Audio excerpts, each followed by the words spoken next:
राजनीति की चौपड़ बिछा दी गई है,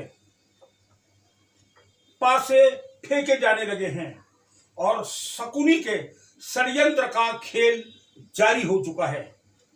उत्तर प्रदेश को एक बार फिर धधकाने और दहलाने की कोशिश जारी हो चुकी है।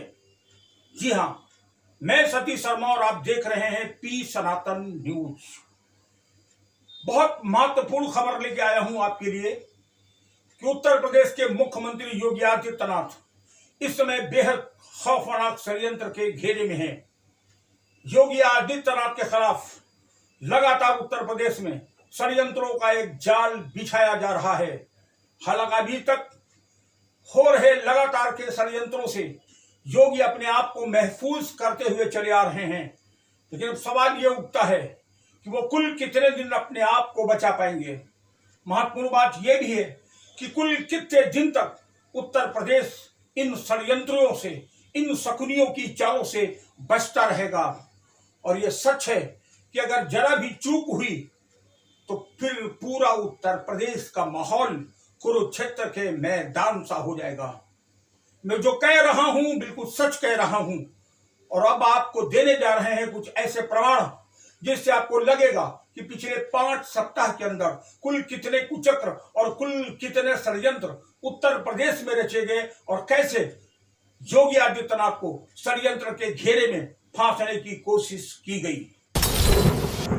यह सही है कि जब जब शकुनी ने पासा फेंका है तब तब एक महाभारत का जन्म हुआ है, और उत्तर प्रदेश में एक नहीं आधा दर्जन से ज्यादा शकुनी अपने पासे लिए चौपड़ बिछाए बैठे हुए हैं और लगातार पासे फेंक करके महाभारत के कुरुक्षेत्र के मैदान को धधका देना चाहते हैं। उत्तर प्रदेश में षड्यंत्र का खेल जारी हो चुका है।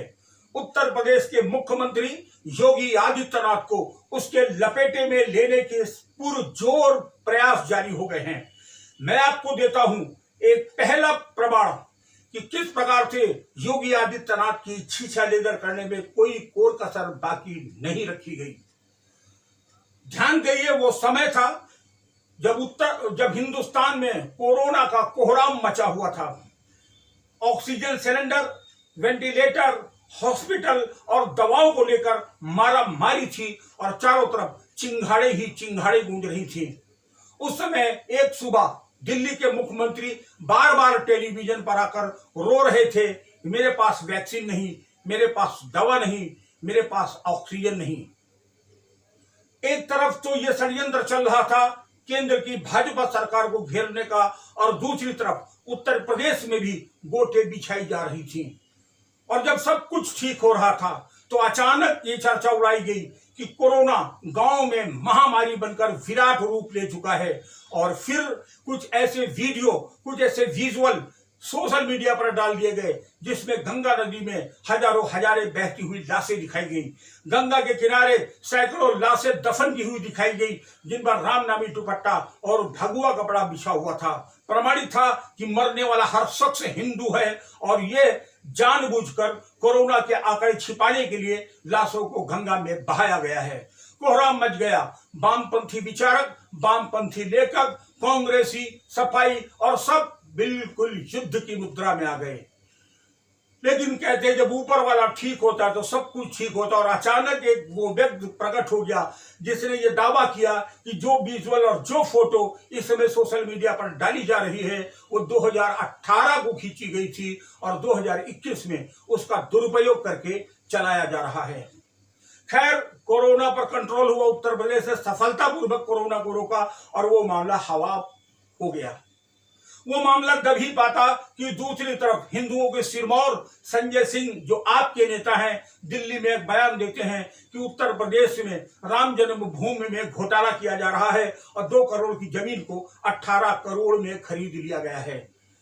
उन्होंने दावा करके सनसनी फैला दी और उनका मकसद सिर्फ और सिर्फ ये था किसी भी प्रकार से राम मंदिर को रोकना, और उनको बल देने का काम किया कांग्रेस के नेता राहुल गांधी ने। राहुल गांधी में भी आनंद फानंद में अपने ट्विटर पर सक्रिय हो गए और इस घोटाले पर अपना तर्क देने लगे। उधर पूर्व मुख्यमंत्री अखिलेश यादव ने भी आग में घी का काम किया और उन्होंने मांग कर ली कि जब तक इस घोटाले की परत न खुल जाए तब तक मंदिर निर्माण को रोक दिया जाए। विपक्ष का प्रयास सिर्फ यही था कि किसी प्रकार से मंदिर के काम में अड़ंगे लगा दिया जाए और 2022 तक मंदिर का कोई काम शुरू न हो, जिससे चुनाव लड़ने में उनको आसानी हो। लेकिन बोर्ड ने आकर के उस मामले में भी अपना स्पष्टीकरण देकर मामले को लगभग खत्म कर दिया। ये दो मामले ही लिपटे थे कि अचानक एक और धमाका हुआ और गाजियाबाद के लोनी से समाजवादी पार्टी के एक नेता, उनमें पहलवान ने एक फेसबुक लाइव दिखा दिया, जिसमें कहा एक वृद्ध मुस्लिम व्यक्ति को हिंदू गुंडों ने मारा, पीटा, उसकी दाढ़ी काट दी, उसे जय श्री राम कहलाया, मार मार कर जय श्री राम कहलाया और उसे वंदे मातरम कहलाया। आग लग गई, चारों तरफ धुआं उठ गया, बावंडर खड़ा हो गया। अखिलेश यादव ने आनंद फानंद में मोर्चा संभाल लिया, संजय सिंह ने भी संभाला, राहुल गांधी ने भी संभाला। लेकिन धन्य है गाजियाबाद की पुलिस कि 24 घंटे के अंदर उसने दूध कर पानी का पानी कर दिया और उसने यह साबित कर दिया कि जिस वृद्ध की पिटाई की गई थी उसे मारने वाले लोग हिंदू नहीं बल्कि मुसलमान थे और उन सबको गिरफ्तार करके जेल भेज दिया गया। वो बड़ा षड्यंत्र अगर गाजियाबाद की पुलिस एंड वक्त पर स्पष्ट न करती और गुनहगारों को न गिरफ्तार करती तो निश्चित पश्चिम उत्तर प्रदेश तो इस समय सुलग रहा होता और उत्तर प्रदेश का अमन खतरे में पड़ चुका था। ये वो घटनाएं हैं जो प्री प्लान और योजनाबद्ध तरीके से लाई जा रही हैं। योगी को बदनाम करने के लिए ये चर्चा जोर शोर से उठी थी कि उत्तर प्रदेश में योगी का काम खत्म, इन्हें हटा दिया जाएगा, मिस्टर अरविंद शर्मा या फिर मौर्य को बना दिया जाएगा।